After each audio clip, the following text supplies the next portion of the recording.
Salut à tous, alors c'est Frédéric Delavier. Ce soir, je voulais vous faire une petite vidéo pour vous parler d'anatomie, pour vous parler de morphologie et pour vous parler d'évolution humaine.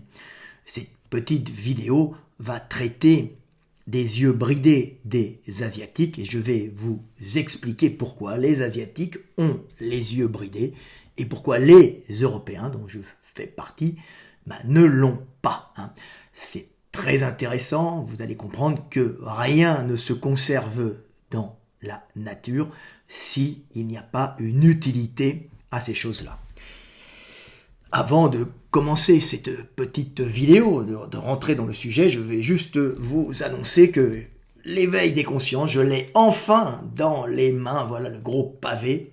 L'éveil des consciences est arrivé, je l'ai reçu par la poste et vous pouvez le commander maintenant sur Amazon, à la Fnac, à Culture et Racine ou chez votre libraire. Alors, il a mis du temps à Amazon, j'ai su après pourquoi.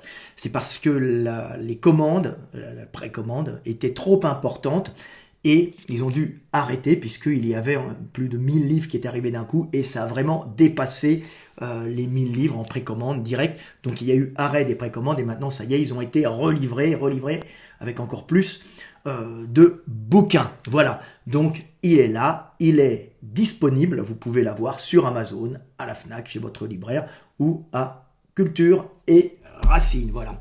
C'est la nouvelle édition, revue et augmentée avec près de 200 pages de plus.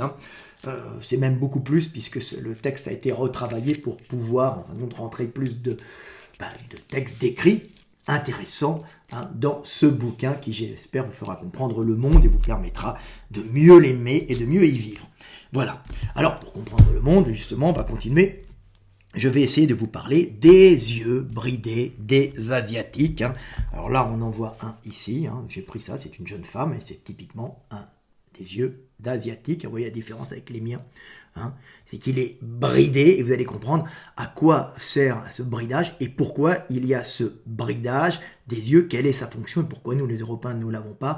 Vous allez voir que c'est un système de protection qui s'est mis en place au cours de l'évolution qui compense un peu et qui remplace notre système de protection européen, qui est une protection des yeux, plutôt de la cornée, pour pas qu'elle se raye, par de l'os, par un front haut et surtout des arcades sourcilières qui est là et des yeux qui sont beaucoup plus rentrés à l'intérieur que les yeux des Asiatiques. Et je vais vous expliquer pourquoi nos yeux sont à l'intérieur et pourquoi les yeux, nous, Européens, et pourquoi les yeux des Asiatiques, donc vous, Asiatiques qui me regardez, vous avez les yeux plus à l'extérieur et sortis. Alors, il faut comprendre que les yeux des Asiatiques sont tout simplement leur forme, le fait qu'ils soient bridés, ils ne sont pas bridés pour rien, ils sont bridés parce que ce sont des adaptations au froid. Alors ça, c'est un crâne humain, c'est un très joli petit squelette en reproduction chinois. Alors je me demandais comment ils avaient pu faire un aussi beau petit squelette et j'ai compris, ils ont scanné avec un scanner 3D un véritable squelette et ils l'ont rétréci et ils l'ont produit. Pas con, les Chinois, voilà. Et vous le trouvez des fois dans le commerce. Il est excellent, il n'est pas très bien monté, c'est pas évident, mais chaque os est une merveille puisque c'est un véritable os réduit en taille. Alors là, vous avez un crâne qui est plutôt un crâne d'Européen, et vous apercevez qu'en général, les crânes d'Européens sont moins larges de cette face-là, et les crânes des Africains aussi, ils sont moins larges de face que les crânes des Asiatiques. Et la bonne raison est tout simplement qu'ils ont des orbites en général plus petits, et des fois, ils ont aussi la zone nasale à ce niveau-là plus rétrécie. Alors pourquoi ? Parce que c'est tout simplement des adaptations au froid. Et les Asiatiques sont en partie, bien sûr, puisqu'il y a des mélanges, il y a des montées, des arrivées en Asie, c'est très vieux, c'est l'histoire humaine, mais il y a eu des adaptations au froid des hommes, et ces adaptations au froid étaient faites pour protéger justement les yeux du froid, pour qu'ils ne coulent pas.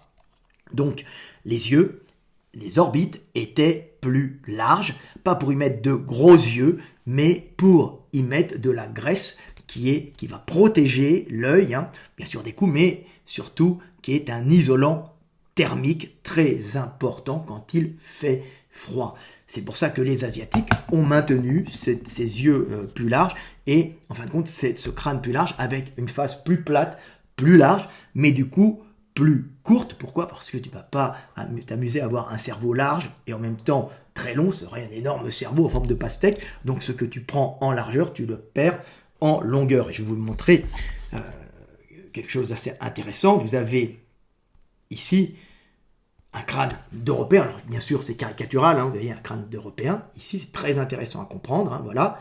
Et vous voyez que le crâne est relativement long en vérité, hein, et que l'œil est enfoncé, bien sûr, dans les orbites, ce qui fait qu'il y a une protection au-dessus de l'œil. Alors ça, c'est une adaptation, puisque les montées de Sapiens se sont mélangées, bien sûr, à Néandertal, hein, mais après, il y a eu des pertes, en fin de compte, de la morphologie néandertalienne à un certain niveau, c'est particulièrement la protection des yeux, et qui s'est transformé avec une protection osseuse et plus besoin, en fin de compte, de cet amas de graisse et de ces orbites bien larges qu'avaient aussi les Néandertaliens. Alors, vous avez là une asiatique, pour comprendre, hein, là, une asiatique, vous voyez cette face extrêmement plate et qui avait été assez large.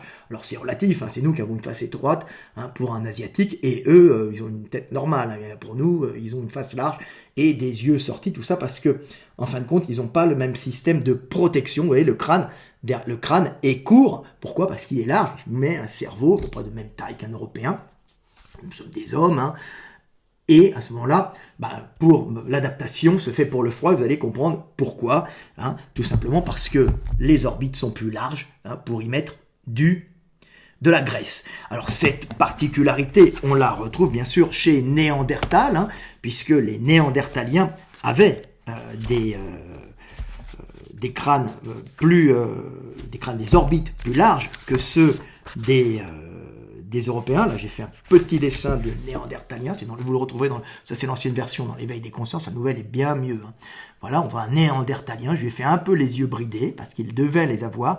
Vous avez un orbite plus large qui est pas pour y mettre de gros yeux. Hein, non, il avait des yeux de la même taille qu'un homme, mais pour y mettre tout simplement une couche de graisse isolante du froid, parce qu'il vivait dans des périodes, alors pas que, mais il a vécu dans des périodes glaciaires, hein, où il faisait très froid, il chassait le renne, il n'y avait pas un chauffage central développé à l'époque, hein, même les premiers Européens sont même arrivés en Europe avec peu de connaissances du feu, hein, pour beaucoup, certains devaient l'avoir, mais ça devait être très dur à produire, il n'y avait pas encore la technologie du feu, donc il y avait une technologie de la vie extrêmement développée, et le corps, hein, la sélection naturelle devait compenser, d'où, en fin de compte, cette morphologie des Néandertaliens avec des yeux beaucoup plus larges, hein, mais pas que, hein, vous voyez, les Néandertaliens ont aussi une implantation de cheveux bas, hein, c'est une adaptation, en fin de compte, au froid, tout simplement, pour éviter une perte, d'avoir une perte de chaleur excessive,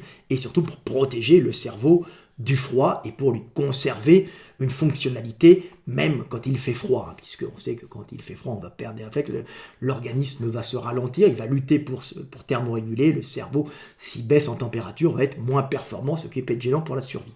Donc là on a l'ancêtre commun d'un sapiens africain et l'ancêtre commun d'un néandertalien, et là on voit une adaptation au froid, donc un élargissement de la face avec du gras dans les yeux, hein, autour des yeux, dans des orbites plus larges, et un crâne en fin de compte plus porté en arrière, hein, tout simplement pour éviter d'avoir de l'air froid sur le dessus du front, avec une implantation de cheveux bas. C'est pour ça qu'il avait de grosses orbites, hein. C'était pour protéger les yeux, puisque le front était complètement parti en arrière et le crâne par contre était déporté en arrière, tout ça parce que c'était une adaptation pour des climats extrêmes au froid, hein, et sans chauffage bien sûr, avec des technologies qui étaient moins bonnes que les nôtres, donc la sélection naturelle avait compensé. Donc la face en avant des Néandertaliens, leurs grosses orbites, en vérité ce sont des adaptations au froid pour protéger le cerveau des baisses de température qui le rendraient moins fonctionnel. Par contre en Afrique nous avons un cerveau qui s'est développé, hein, vers l'avant, hein, ils avaient aussi à peu près la même configuration, hein, à l'intérieur, simplement le cerveau était compressé d'une façon différente, plus vers l'arrière, moins vers le haut. Chez l'Africain, il y a un grand cerveau, regardez, les Africains en général ont un front bombé, parce que c'est un front qui est rempli de petites glandes sudoripares qui permettent par l'évaporation de l'eau, hein, de la sueur, de thermoréguler et d'évacuer de la chaleur pour éviter justement en Afrique que le cerveau monte en surchauffe. Et pour que ça soit l'effet inverse, en fin de compte, même s'il monte en surchauffe ou s'il se refroidit trop, il ne fonctionnera pas bien. Le cerveau doit bien fonctionner, doit se maintenir à une température constante, ni trop haute, ni trop basse. Donc ici, on va thermoréguler par sudation extrême, hein, et ici, on ne va pas suer du tout, donc pas de glande thyroïdoripare, hein, pour les néandertaliens, et Denisoviens et toute la bande, hein, et les antécesseurs et Heidelbergensis, hein, donc, et des bourrelets sudorbitaires gros, hein, protégeant les yeux parce qu'il n'y a plus de front. Ici, il y a un front, pas besoin de bourrelets sudorbitaires, tout simplement parce qu'ici, ça transpire, ici, ça transpire pas, et il y a du poil, des cheveux, pour éviter que le cerveau baisse. Alors, les Néandertaliens avaient les mêmes caractéristiques, hein, que les Asiatiques au niveau de la conformation des yeux, puisqu'on peut voir, je l'ai mis ici, hein, ici un crâne d'Homo sapiens, et puis ici un crâne de Néandertalien. Et vous voyez que les yeux sont enchâssés, hein, dans du gras. Nous aussi, nous avons du gras, hein, mais moins pour les Européens. Hein, oui, parce que l'œil, il doit pas se cogner contre les bords. Hein, en même temps, ça protège l'œil dans les mouvements, mais là, il y en a beaucoup plus. C'est un isolant thermique, et lui en plus il a le nez projeté en avant avec une hypervascularisation pour en fin de compte refroidir toute la sphère ORL et éviter une descente en température de la sphère ORL, un refroidissement de l'individu et aussi la prolifération de pathogènes pulmonaires comme on peut voir actuellement avec le Covid-19 qui accélère sa réplication quand il fait moins froid. Je l'ai expliqué dans une vidéo. Donc c'est très intéressant de comprendre ça. Les Asiatiques sont dans le même cas, hein. Et là, je vais vous passer un peu, hein, les morphologies. Nous avons, c'est grossièrement à peu près, après, quand on va d'Europe en Asie, on trouve tout, hein, toutes les variantes, hein, et les stades intermédiaires entre le chaud, le froid, l'asiatique, l'européen. Mais là, j'ai mis un néandertalien. Là, vous avez un crâne d'Africain, hein, avec un nez relativement large, pour d'autres raisons, hein, qui sont c'est-à-dire que l'air, dans un air humide, peu poussiéreux, la largeur du nez permet de bien respirer, hein, alors que nous passons dans des zones de steppe, hein, relativement arides, mais froides pour les Asiatiques. Ça, c'est un Asiatique, et ça, c'est un Européen. Donc ici, vous voyez, les orbites sont plus larges, le nez est plus petit, puisque c'est moins humide, hein. En général, il fait plus froid, il rétrécit au passage, et pour l'Européen aussi, ça rétrécit. Il faut savoir que le passage au Moyen-Orient, hein, dans les zones poussiéreuses, fait que le nez se rétrécit, l'arcade du nez, les cartilages du nez se projettent vers l'avant, et vous imitez à l'intérieur plein de poils et du mucus, tout simplement pour protéger les sinus, mais aussi la sphère ORL à ce moment-là, comme le climat est plutôt sec,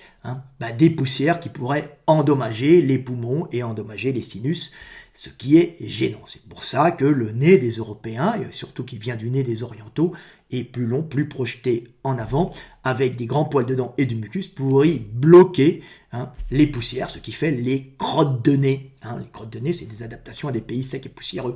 Alors plus ou moins secs et poussiéreux, mais c'est comme ça. Si vous regardez un nez d'Africain, il n'y a pas beaucoup de poils à l'intérieur, il n'y en a pas beaucoup, et il est très large, très ouvert, parce qu'il est dans un milieu humide où il pleut tout le temps, où la poussière est dégagée en permanence. On appelle plutôt l'Afrique équatoriale humide. Bien sûr, pas l'Afrique saharienne, qui est différente encore, ni l'Afrique de l'Est, où on voit des nez s'allonger pour s'adapter au climat sec. Mais ce n'est pas le sujet de la vidéo. Donc on peut voir, hein, la différence entre un Asiatique qui a conservé des adaptations au froid, même s'il fait moins froid, il les a conservées, parce que c'est un système, hein, qui marche aussi pour la protection des yeux, aussi bien que l'os. Hein. Donc Asiatique, protection, gras, hein, et peau.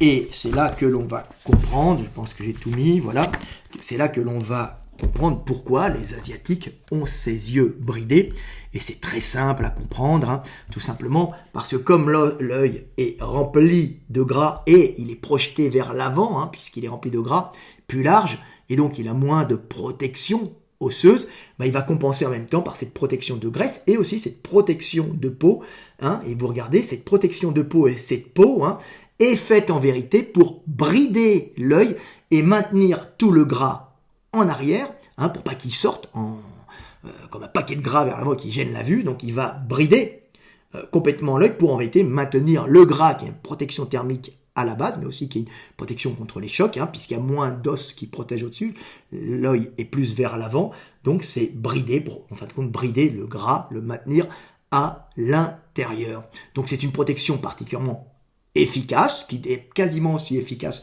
que pour la protection de l'œil, que la protection du front, alors peut-être pas pour les coups, mais en tout cas en général, pour les griffures, on ne s'envoie pas tout le temps des coups dans la gueule. Ce qui est plus gênant, c'est par exemple se griffer l'œil et se griffer la cornée étant quelque chose qui met vraiment beaucoup de temps à se réparer et qui, quand elle est blessée, est particulièrement incapacitante pour l'individu parce que ça va le gêner, ça va l'empêcher de vivre correctement avec une vue rayonnée et la cornée met énormément de temps à se restaurer. C'est une zone qui se restaure très lentement, parce qu'il y a un ensemble de cellules, c'est assez complexe la formation et la création de la cornée. Donc voilà, donc il faut protéger absolument la cornée, donc ou chez les Européens une protection os, donc ça passe du dessus, mais si vous avez la paupière, mais ça va passer du dessus un coup et ça va passer sur l'os, et ça va pas pénétrer et rayer la cornée,